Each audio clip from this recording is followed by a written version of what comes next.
7 дугаар тест 13 дугаар удлага. За өгсөн тоо 3 хуваагддаг байхын тулд хамгийн бага 3 хуваагддаг байхын тулд одоо энэ AB2 ямар тоо байх вэ гэж. За тэгэхээр 3 хуваагддаг тооны шинж бол яг үгээр цифрүүдийнх нь нийлбэр бол 3 хуваагддаг байх хэвээр.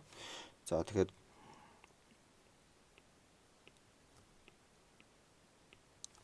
энэ тооны хувьд бол мэдчихэж байгаа цифрүүдийг нь бол нэмээд үзчихье.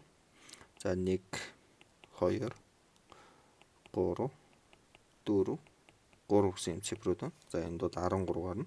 За тэгэхээр хамгийн ойрхон 3 хуваагдах тоо бол 15 байгаа. За тэгэхээр А, B хоёрын нийлбэр бол яг уу гэхээр 2 байж болно гэсэн үг. За тэгэхээр хамгийн бага гэсэн учраас яг уу гэхээр А-г Б-г бол 2 байхад бол хамгийн бага буюу ийм тоо гарна гэсэн үг ээ. За тэгэхээр эндээс бол юу яар үзэх бачаа.